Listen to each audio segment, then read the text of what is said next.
13절로 17절 말씀을 봉독해 드리겠습니다. 이 말씀 봉독 끝나고 나면 아멘으로 화답하고 자리에 앉기를 바랍니다. 제가 읽겠습니다.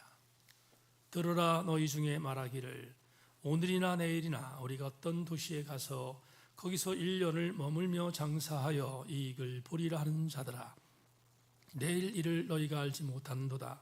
너희 생명이 무엇이냐? 너는 잠깐 보이다가 없어지는 안개니라.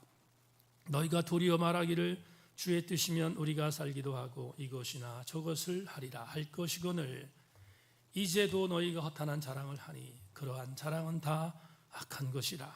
그러므로 사람이 선을 행할 줄 알고도 행하지 아니하면 죄니라. 아멘. 자리에 앉습니다. 오늘 말씀과 관계에 있는 나는 연약하오나 이 사양 나누고 그리고 말씀 보겠습니다. 우리 기도하는 마음으로 이 찬양 하나님께 올리겠습니다.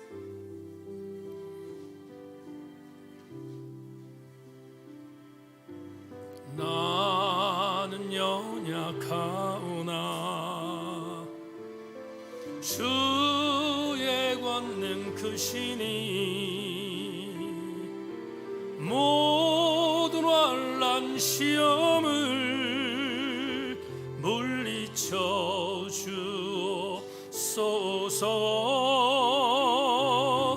주께 더욱 가까이 동행하게 하소서.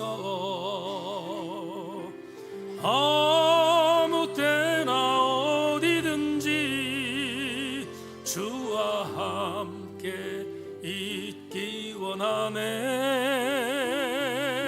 세상 유혹 당할 때 자주 넘어지오나 주님의 그 누가 내 짐 대신 지실까. 주께 더욱 가까이 동행하게 하소서. 아무 때나 어디든지 주와 함께 있기 원하네. 아침 안개와 같이 나의 생명 거칠 때에 주의 인도함 받아 하늘 날아가겠네.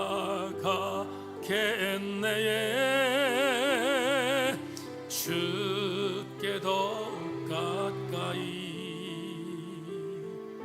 동행하게 하소서. 아무 때나 어디든지 주와 함께 있기. 3절만 다시 한번 드립니다.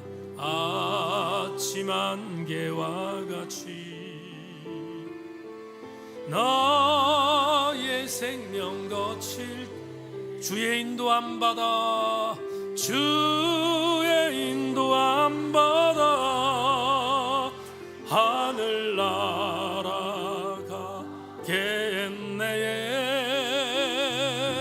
주께 더욱 가까이 동행하게 하소서. 아무 때나 어디든지 주와 함께 있기 원하네.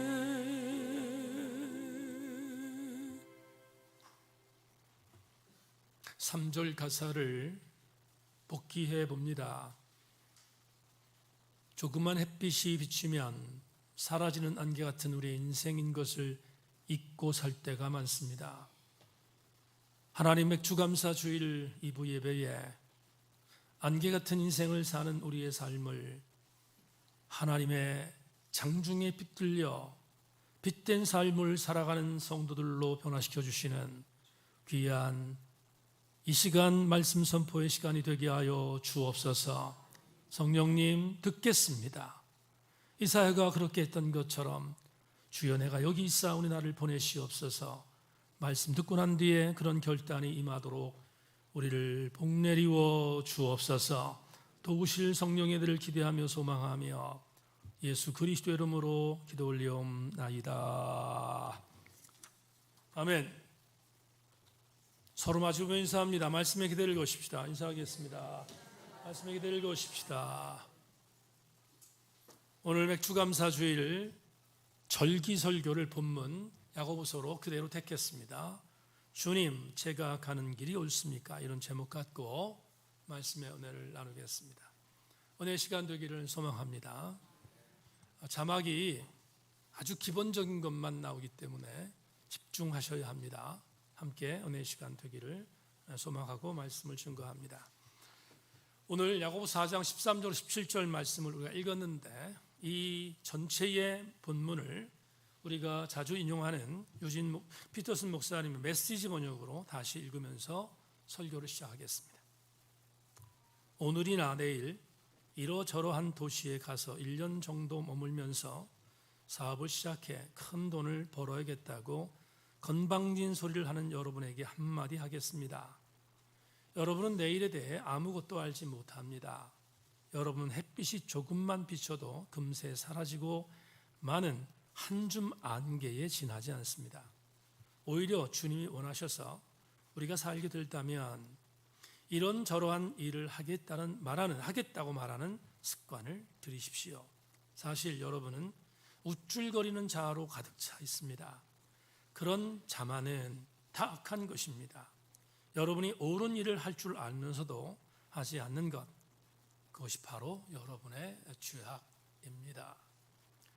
설교 욕지를 여러분들이 집중해서 잘 참고해 주시기를 바랍니다. 이 번역을 읽다가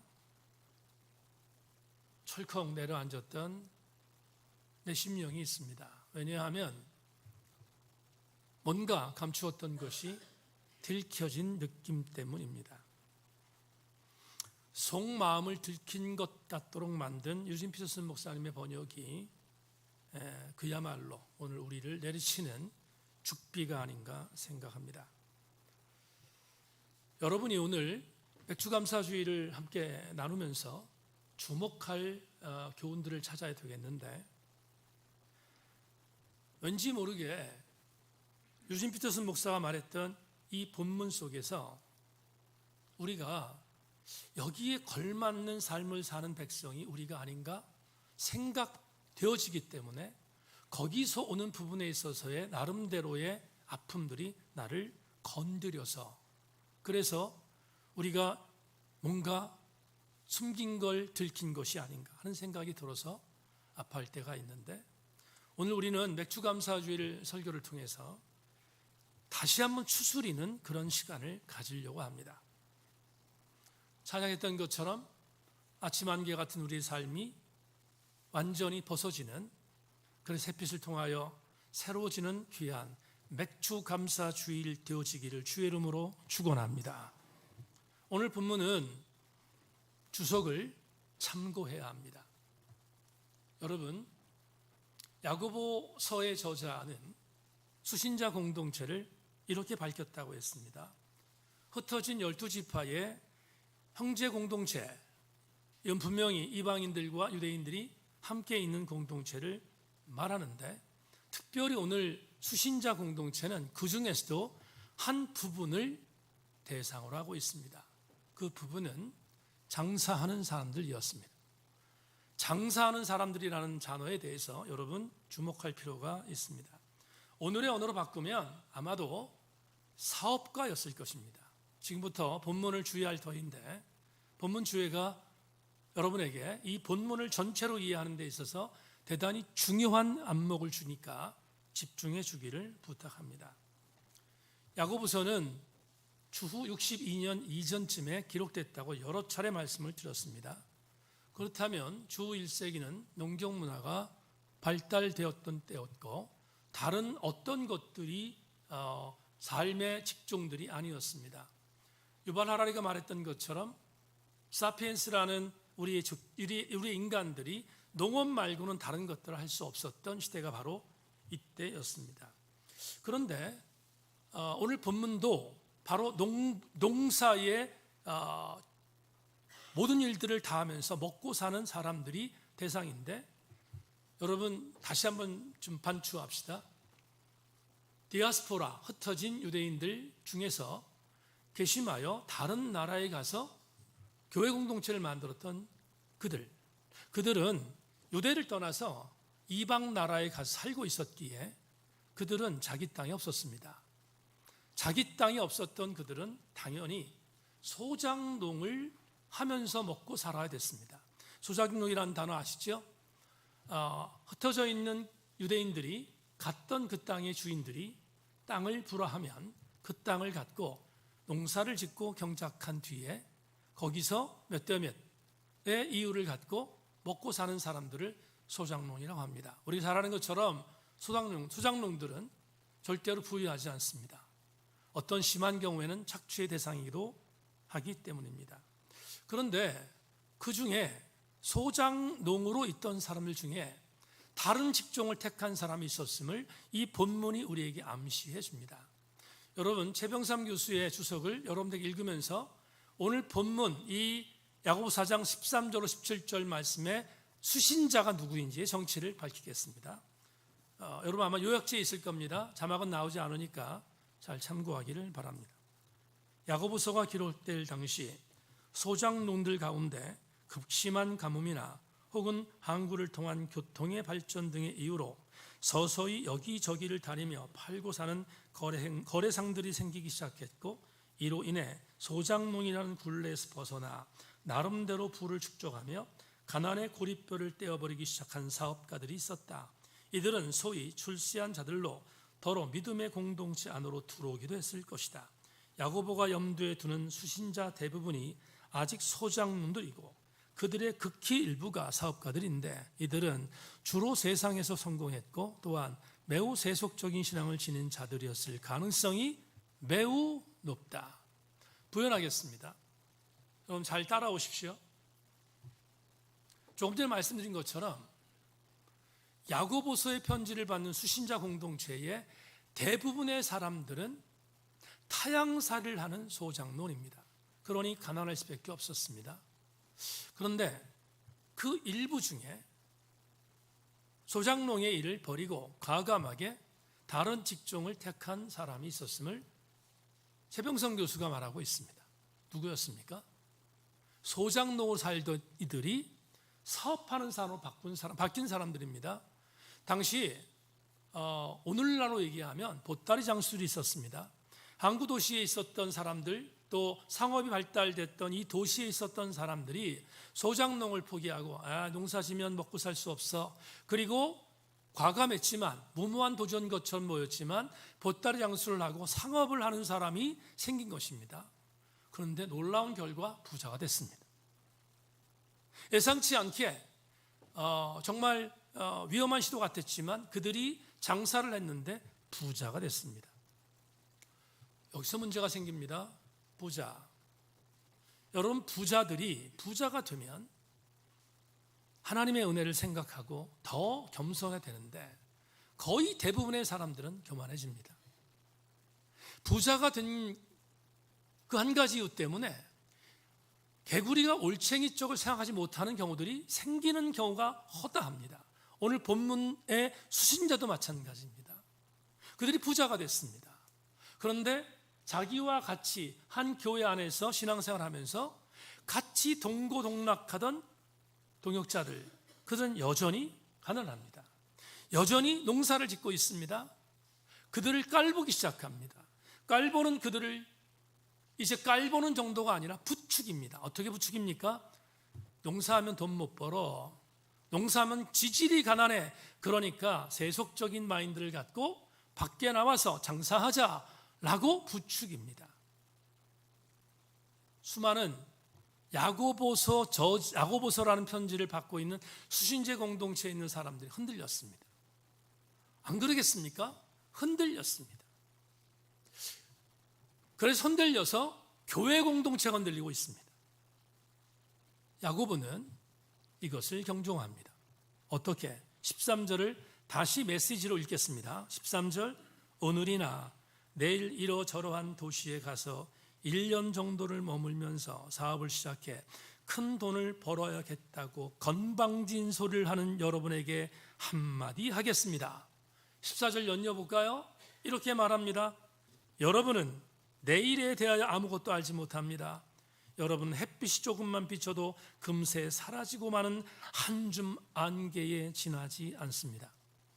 야고보 저자는 지금 일탈되고 있는 사람들은 물론이거니와 흔들리는 수신자 공동체의 사람들을 향해서 흔들리지 말아라, 저들의 유혹에 넘어가지 말라, 이렇게 권면하고 있습니다. 너무 당연한 일이겠죠? 권면하고 있습니다. 13절과 14절을 하나로 묶겠습니다. 지금 읽어드렸던 13절, 14절을 하나로 묶겠습니다.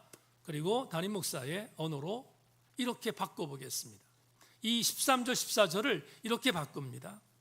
내일 그대 생명에 단 1초도 책임지지 못하는 어리석은 한계를 갖고 있는 당신은 한 줌의 재와 같이 사라질 몇 푼 안 되는 알량한 물질을 담보 삼아 성결한 신앙인의 길을 걷고 있는 신실한 교회 형제 자매들을 부와 내동해서 흔들거나 건질지 말라. 여러분, 제가 왜 문장을 만들었는지 아십니까? 설명하겠습니다. 저는 금년에 목회 현장에서 36년을 지키고 있습니다. 거의 대부분의 시간을 사역 현장에서 목사로 살았고 교우들을 위해서 부대끼며 살았습니다. 그러다 보니 목회 현장 안에서 이런저런 여러 가지의 많은 일들을 경험했습니다. 산전, 수전, 공중전을 겪었습니다. 그리고 한 가지 목표를 정했습니다. 아무리 그래도 하나님을 하나님 되게 하는 교회로, 하나님을 하나님으로 인정하는 교회로 성도들이 성도다운 성도로 살아가도록 만들기 위해서 전 인생을 걸고 달려왔습니다. 그러다 보니 여러분들이 불편할 수 있는 메시지를 전했고 여러분이 부담이 될 수 있는 메시지를 주저하지 않고 전했습니다. 그 설교를 준비할 때는 대단히 힘든 일들이 있었습니다. 이렇게 전하면 아무개가 다칠 텐데, 이렇게 전하면 누군가가 상처를 당할 텐데, 그러나 그 유혹에서 이겼습니다. 보편타당한 마음을 갖고 여러분들이 현장 안에서 최선을 다하여 삶을 살 수 있도록 전심하여 말씀을 준비했고 지금까지 달려왔습니다. 그리고 오늘 야고보서 저자가 말한 그대로 조금 전에 제 언어로 바꾼 것처럼 아침 안개같이 서서히 허물어질 수 있는 인생을 사는 여러분들이 누군가를 무한대동해서 그래서 잘못된 삶을 살라고 부추기지 말라고 하는 이 권면처럼 저도 그렇게 메시지를 증거하며 제 삶을 살아왔습니다. 그런데 목회 현장에서 우리 교회까지 포함하여 목회 현장에서 정말 많이 들은 소리가 있습니다. 제가 그런 이야기를 하면 많진 않습니다. 전제합니다. 많진 않지만 저한테 이렇게 대드는 분들이 있습니다. 목사님이 그렇게 말하는 이유는 태어나서 직장 생활을 단 한 번도 해보지 못한 목사의 철없는 소리다라고 치부하는 사람들이 있습니다. 부인하지 않습니다. 왜냐하면 저는 직장 생활을 해본 사람이 아니니까 그렇게 말하는 그들에 대한 얘기에 대해서 일견 동의합니다. 철없게 여기는 소리라고 말할 수도 있다, 한편으로 생각합니다. 그런데 좀 풀겠습니다. 이 단어를, 이 문장을 풀겠습니다. 이렇게 말하는 겁니다. 목사님, 적당히 넘어갈 것 넘어가십시다. 목사님처럼 그렇게 빡빡하게 그렇게 살면 도대체 우리가 뭘 먹고 살라는 겁니까? 목사님 잘 모르죠? 직장 생활 안 해봤으니까 모르죠? 아주 가끔은 누이 좋고 매부 좋은 것 넘어가야 합니다. 꼭 먹고 알먹는 것 받아들여야 합니다. 목사님 아시지 않습니까? 우리가 그 일을 그렇게 함으로 돈을 벌어서 교회 헌금도 하고, 교회 헌금을 해야 교회도 운영되고, 그리고 목사님도 사례비를 받지 않습니까? 그러니까 목사님, 나는 목사님처럼 융통성 없는 삶을 사는 것에 대해서 반대합니다. 목사님, 넘어갈 것 넘어가 주십시오. 한 번 들었을까요? 정말 많이 들었습니다. 정말 많이 들었습니다. 여러분 앞에 소개했던 최병상 교수의 한 해석을 또 한 번 읽어드리고 제가 정리하겠습니다. 오늘 이 본문을 통해서 최병상 교수는 이런 얘기를 합니다. 예배당 밖을 나가면 밀려오는 세상의 물결이란 원론적인 설교만으로는 감당하기 힘들 때가 많다. 세상 한복판에서 믿지 않는 사람들과 사업상 거래를 해야 하고 돈 문제에 대해서 싫은 소리까지 해야 하는 상황을 경로라면 유혹도 많고 혼란스러운 점이 한두 가지가 아니라 세상 사람들과 똑같이 생각하고 말하며 행동할 수 없고 또 그렇게 단절할 수도 없다. 이게 딜레마입니다. 여기 나와 있는 우리 모든 교우들이 대동소이할 것입니다. 목사님, 저도 지난 일주일 동안 치열하게 살았습니다. 내가 타협하고 싶어서 타협했습니까? 어쩔 수 없이 타협했습니다. 여기 많지 않습니까? 토요일마다 청년들과 학생들을 인도하는 선생님들과 줌 사역을 합니다. 미리 오늘 본문을 함께 나누는 겁니다. 어제 선생님들과 함께 오늘 본문을 갖고 나눴습니다. 나누면서 이 최병삼 교수의 이 글을 읽어준 뒤에 제가 선생님들에게 질문했습니다. 선생님들한테 한 가지 질문하겠습니다.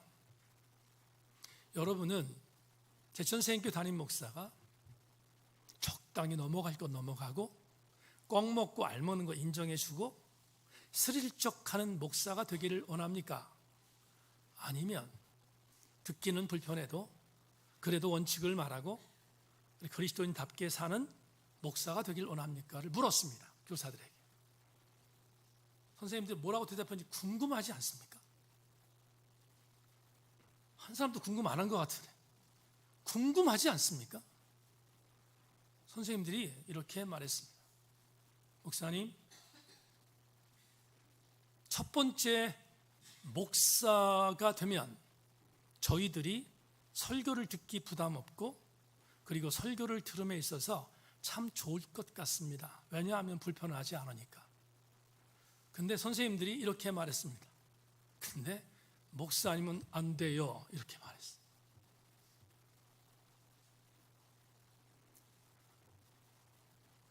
여러분, 제가 여러분의 현장에 대해서 저는 직장생활 하지 않았지만 어떻게 치열한지 왜 모르겠습니까? 여러분 치부하지 마십시오. 여러분이 얼마나 현장이 치열한지 저도 압니다. 너무 잘 압니다. 그런데 그렇다고 해서 전자 목사가 되어서야 되겠습니까? 여러분이 좀 힘들어도 후자의 목사가 되는 것이 여러분의 바람일 것이고 또 저도 성격상 전자는 될 수가 없습니다. 그러면 우리는 딜레마가 있습니다. 이 정말로 기가 막힌 정글 같은 현장에서 어떻게 하라는 것입니까? 오늘 맥주감사 주일날 한번 질문해 보겠습니다. 여러분 어떻게 해야 될까요? 그래서 100%의 답을 제시하는 것 저도 어렵습니다. 하지만 가이드라인은 제시해야 되지 않겠습니까? 적어도 정글 같은 현장에 살아가고 있는 여러분들을 위하여 그래도 한 가지 영적인 가이드라인을 제시해야 되는 것이 목사의 미션이지 않겠습니까? 그래서 그 미션을 제시하기 위하여 오늘 15절로 답을 내겠습니다. 오늘 설교의 주제절은 15절입니다. 여러분 15절 성경으로 요약지에 주목해 주기를 바랍니다. 15절은 이렇게 말합니다.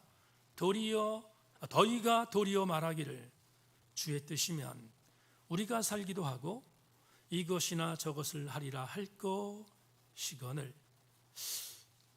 15절 말씀에 은혜가 왔습니다. 이게 무슨 말이죠? 개역개정판, 우리가 보고 있는 성경 개역개정판에 너희가 도리어 말하기를 주의 뜻이면 우리가 살기도 하고 이것이나 저것을 하리라 할 것이거늘, 이 구절을 리빙 바이블 성경에 있는 것으로 번역하겠습니다. 당신이 해야 할 말은, 주님께서 우리에게 원하신다면 우리는 살아서 이것저것을 할 것입니다. 15절이 감동으로 한 이유가 있습니다. 현장에서 치열합니다. 녹록하지 않습니다. 싸웁니다. 그럼 어떻게 할 것인가? 100%의 답은 아니겠지만, 그러나 여러분들에게 가이드라인을 제시한다면, 맥주감사절 이후 6개월 시작된 후반기에 여러분 이렇게 한번 살아보십시다. 어떻게? 레마는 자막에 있죠? 레마 보여주세요. 한 가지는 천착하십시다. 맥주감사절 이후에 6개월 동안 상황은 변하지 않지만 한 가지는 명심합시다. 내가 걷는 세속적 삶의 질이 옳은 길인지 나쁜 길인지 주님께 확인을 받으십시다. 이건 놓치지 맙시다. 이건 절대로 놓치지 맙시다. 다시 좀 쉽게 말합시다. 하나님께 질문해 보십시다. 이건 우리가 포기할 수 없는 것입니다. 자, 지난주에 새벽 예배 때 봤던 시편 88편을 다시 한번 복기하겠습니다. 새벽 예배 나오신 분들은 알지만 그렇지 않은 분들을 위해서 복기하겠습니다. 시편 88편의 시인은 심각한 우울증에 빠져 있는 환자입니다. 그래서 시편을 연구하는 구약자들은 시편 88편을 이렇게 말합니다. 150편 중에 가장 절망적인 시라고 정의합니다. 시인은 우울증에 빠졌습니다. 그것도 그냥 우울증이 아니라 죽고 싶은 우울증입니다. 88편에 그런 말이 나옵니다. 하나님, 내게 남은 건 죽음뿐입니다. 하나님, 나를 죽여주십시오. 이렇게 고백하는 내용이 나오거든요. 그러니까 얼만큼 심각한 우울증에 빠졌는지를 시편 88편을 보면 알게 됩니다. 그런데 시편 88편에 이렇게 심각한 우울증을 받았던 이 환자가, 환자라고 표현해서 미안합니다. 이 시인이 하나님께 대듭니다. 하나님, 나를 이 꼴로 만들기 위해서 하나님 나를 여기까지 인도했습니까? 하나님, 내가 지금 죽을 것 같은데 내가 뭘 잘못했길래 하나님 나에게 이런 고통을 주십니까? 하나님, 당신이 나를 책임져야 되지 않습니까? 막 삿대질합니다. 삿대질하는 표현을 맞습니다. 하나님께 막 삿대질합니다. 하나님, 책임지십시오. 왜 나를 이 꼴로 만들었습니까? 내가 하나님 믿었는데 왜 나를 이 지경으로 만들었습니까? 라고 외칩니다. 저는 시인의 이 고백에 대해서 불경하다고 생각하지 않습니다. 새벽에 말씀 나눴지만 불경하다고 생각하지 않습니다. 여러분, 김명봉 목사님이 시편 88편을 해제한 글이 하나 있는데 제가 읽어보겠습니다. 시인은 9절에서 하나님에 대한 불신을 표현하는 것처럼 보이지만 실상은 하나님에 대한 처절한 신뢰를 표현한 것이다. 뭐가 그런가? 시편 88편 1절로 2절을 읽어드리겠습니다. 여호와 내 구원의 하나님이여, 내가 주야로 주 앞에서 부르짖었사오니 나의 기도가 주 앞에 이르게 하시며 나의 부르짖음에 주의 귀를 기울여 주소서. 와, 이분은 아멘을 안 하네.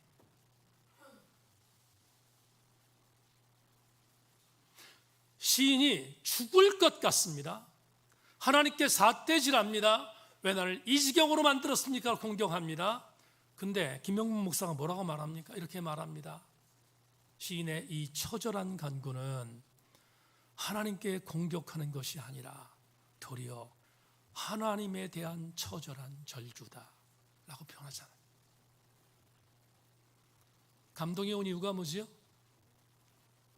여러분, 이 시인은 아무리 힘들어도 하나님께 묻고 있지 않습니까? 하나님께 질문하고 있지 않습니까? 아무리 고통스러워도 하나님을 붙드는 아디줄을 끊지 않고 하나님 앞에 지금 질문하고 있습니다. 이사야 55장 6절로 7절 유명한 말씀이 나옵니다. 너희는 여호와를 만날 만한 때에 찾으라. 가까이 계실 때 그를 부르라. 악인은 그 얘기를 불의한 자는 그의 생각을 버리고 여호와께로 돌아오라. 그리하면 그가 긍휼히 여기시리라. 우리 하나님께로 돌아오라. 그가 너그럽게 용서하시리라. 여러분, 상황은 녹록지 않아요. 삶은 녹록지 않아요. 한치 앞을 내다볼 수 없습니다. 동서남북이 막힌 것 같습니다. 한 가지를 잊지 마십시다. 그럴 때 하나님께 내가 뭔가를 반응하면서 하나님께, 하나님, 내가 지금 이런 고통을 당하는데 내가 이렇게 하고 싶습니다. 그리고 여러분이 반응할 반응에 대하여 하나님께 물어보십시오. 하나님께 물어보세요. 하나님께 질문하세요. 내가 가고 있는 길이 옳은 길인가 옳지 않은 길인가를 물어보시면 이강동 목사의 전 평생 동안 그럴 때마다 물어볼 때마다 아들아, 나는 이렇게 생각한다. 나는 네가 가는 길이 이렇다고 생각한다라고 이강동 목사에게 말하신 하나님이 여러분의 하나님이라면 하나님도 여러분께 그렇게 말씀해 주시지 않겠습니까?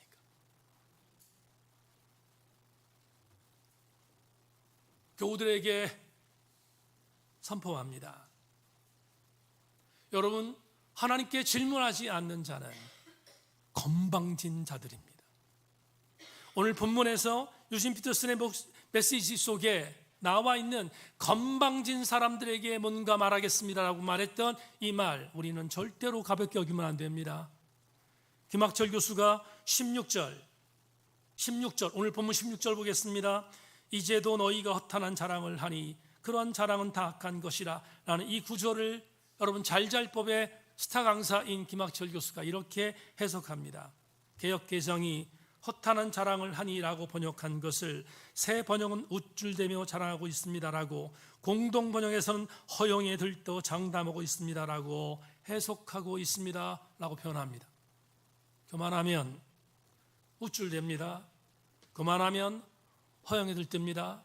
소장농을 통하여 평범하게 살아가는 가난한 야고보서의 편지를 받는 수신자 공동체를 향하여 들 쑤셔놓고 있는 사업가들, 그들은 교만해서 공동체를 무너뜨리고 있음을 경고하고 있습니다. 말씀을 마무리하겠습니다. 어거스틴이 쓴 고백록이라는 책에 어거스틴이 말했던 한 구절을 소개합니다. 주여, 당신은 나를 내 자신 안으로 돌이키게 하셨습니다. 자신을 살피기가 싫어서 여태 내가 있던 내 등 뒤에서 나를 떼쳐서 바로 내 얼굴 앞에다 나를 세워놓았습니다. 얼마나 추하고 일그러지고 더럽고 때가 끼었고 종기투성이인지 보아라 하시는 것이었습니다. 어거스틴의 유명한 고백록에 나오는 이 문장이 설교 준비하면서 저에게 이렇게 다가왔습니다. 어제 선생님들과 나눴지만 이 부분에 나오신 여러분, 가령 예를 드십시다. 여러분이 극장에 있습니다. 극장에는 수많은 사람이 있습니다.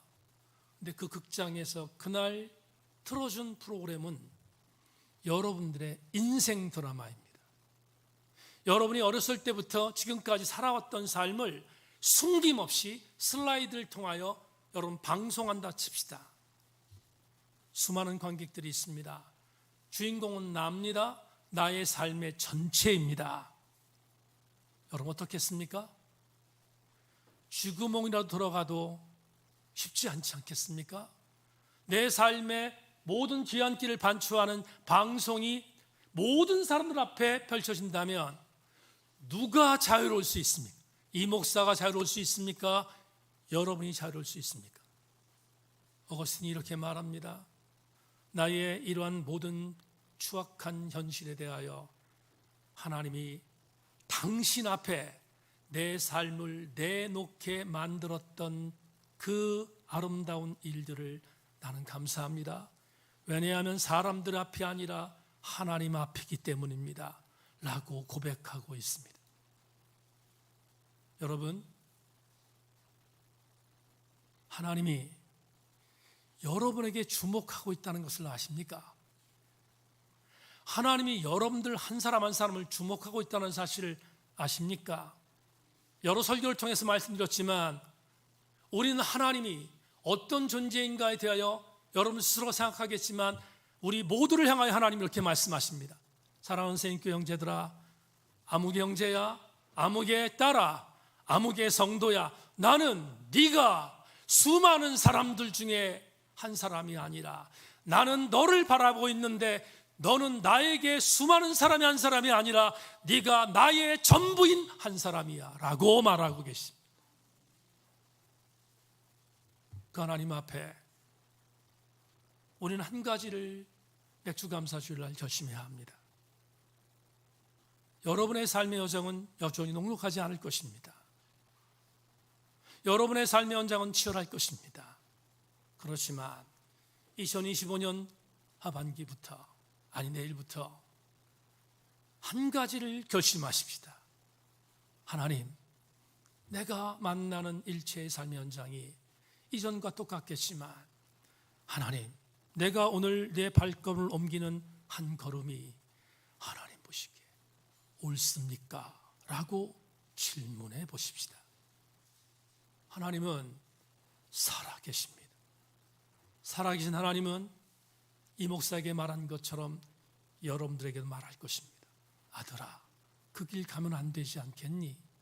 아들아, 내가 그 길을 가면 나는 박수 칠 거야. 네가 그 길을 갈 때 나는 응원할 거야. 주님이 조명해 주시지 않겠습니까? 모쪼록 선을 알고도 행하지 않은 모든 것들이 죄라고 오늘 마지막 17절에서 말한 그 말씀처럼 여러분들은 하나님께서 기뻐하는 행함이 있는 선을 행하는 삶을 살기 위하여 주님께 질문하는 삶을 사는 교우들 되기를 주의 이름으로 소망합니다. 말씀 맺겠습니다. 그리스인 조르바라는 책을 쓴 니코스 카잔스키스가 자기의 자서전 회고록에 이런 글을 남겼습니다. 마지막으로 읽겠습니다. 나는 신 앞에 나서는 마지막 순간까지 싸움을 계속하겠습니다. 나는 그것이 내 숙명이라고 믿습니다. 영원히 불가능한 일이라서 목적지에 도달하려는 욕심은 부리지 않고 투쟁만 계속할 따릅니다. 이 글을 읽는데 저는 이렇게 읽었습니다. 나는 하나님께 질문하는 삶을 마지막 순간까지 계속하겠습니다. 나는 그것이 그리스도인이라는 이름으로 사는 자의 숙명이라고 믿습니다.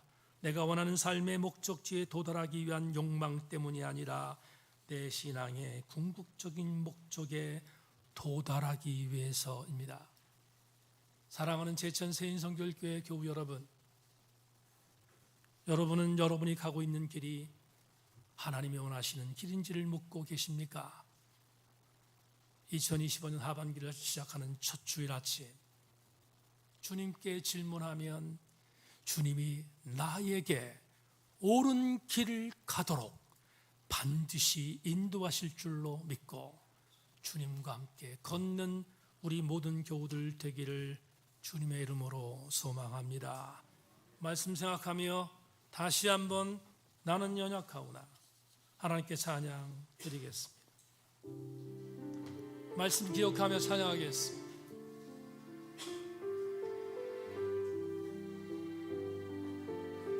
나는 연약하오나 나는 연약하오나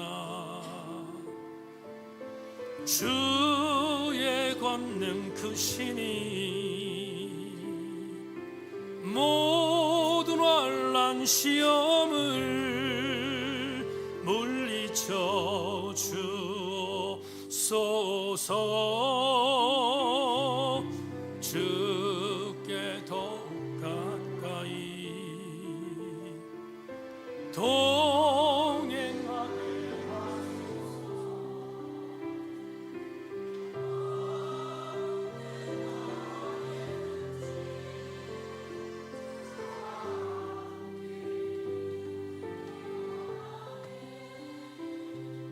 세상 유혹 당할 때 자주 넘어지오나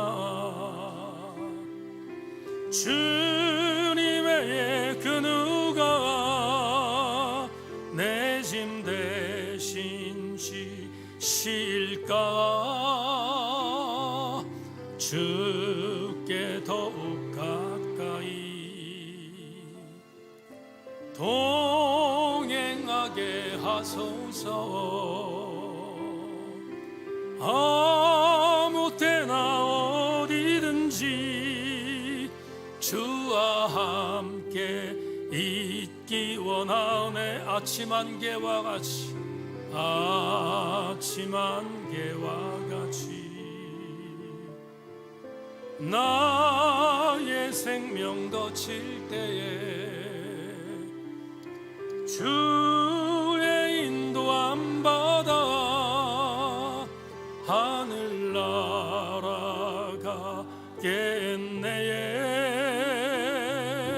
주께 더욱 가까이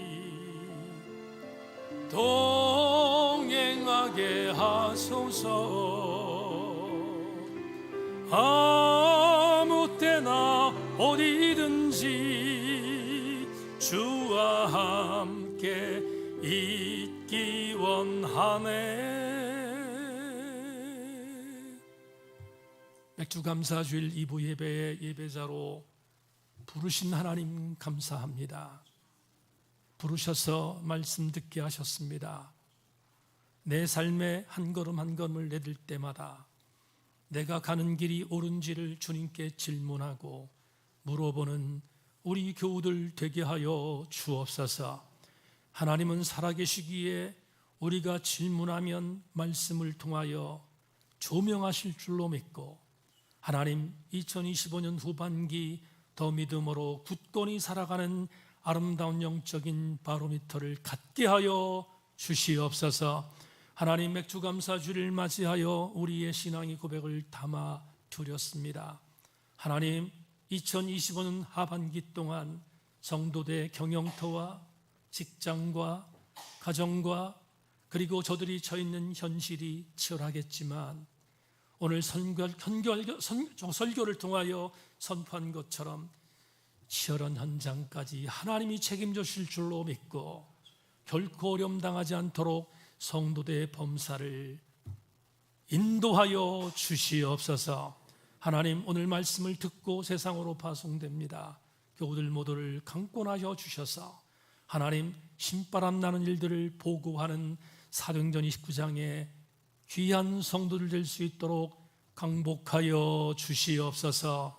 하나님의 선한 능력과 은혜가 임하기를 소망하며 감사드리옵고 예수 그리스도 이름으로 강복하며 기도 올리옵나이다.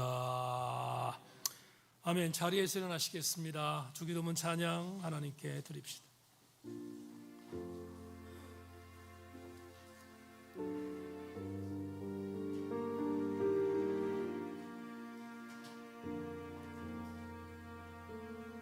하늘에 계신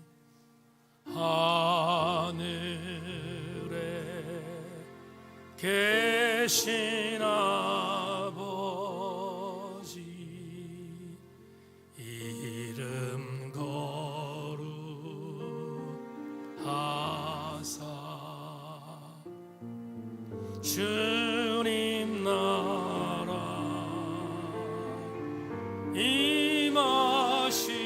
임하시고 뜻이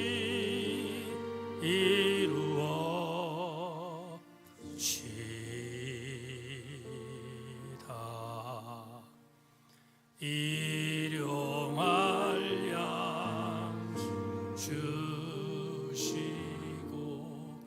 우리들의 큰 죄 다 용서하옵시 또 시험에 들게 마시고 악에서 구원하소서. 대개 주의 나라 주의 권세 주의 영광 영원히